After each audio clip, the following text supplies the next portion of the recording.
শিবসাগরের রংঘরে মিয়ার তাণ্ডব। ঐতিহাসিক রংঘরে দাঁড়িয়ে স্থানীয় ও আহোম জনগোষ্ঠীকে হুঙ্কার রফিকুল ইসলাম নামের এক মিয়া মুসলমানের।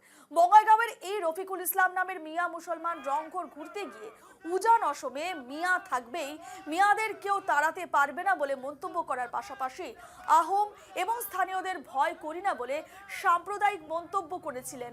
এরপরই সরব হয়ে উঠেছে বিভিন্ন দল সংগঠন। দেখাচ্ছি প্রতিবাদের ছবি। শীঘ্রই রফিকুল ইসলামের বিরুদ্ধে ব্যবস্থা নেওয়ার দাবি উঠেছে।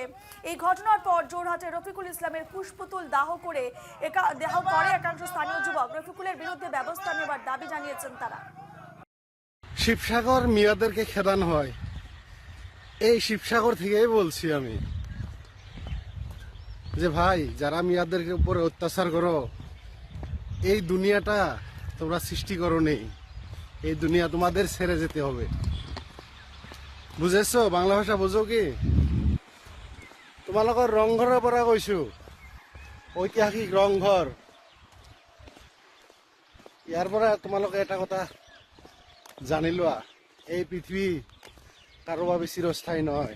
ইয়াৰ যিজন ৰজা আছিল তেখেত কিন্তু আজি নাই, তোমালোকে এৰি যাব লাগিব। গতিকে সাধাৰণ নিৰীহ যিবিলাক মানুহ আছে, যিবিলাক কৰ্মজীৱী শ্ৰমদান কৰি নিজৰ পৰিয়াল পোহপাল কৰে, তেওঁলোকৰ ওপৰত অত্যাচাৰ নকৰিবা। তোমালোকৰ প্ৰতি এইটোৱে আহ্বান জনাইছোঁ। কোনেও চিৰদিন নাথাকে এই পৃথিৱীত। এই ৰংঘৰৰ মালিক যিজন ৰজা আছিল তেখেত কিন্তু আজি নাই, তোমালোকে নাথাকা, কিন্তু তোমালোকৰ কীৰ্তি কাৰ্য ঐতিহ্য তোমালোক ভাল কৰিলেও থাকিব, বেয়া কৰিলেও থাকিব। গতিকে এতিয়া সংশোধন হৈ লোৱা, ভুলৰ শুধৰণি আছে।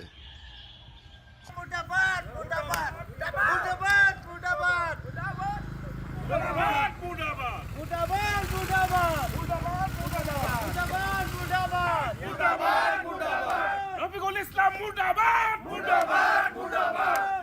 রফিকুল ইসলাম মুর্দাবাদ, মুর্দাবাদ, মুর্দাবাদ। জয়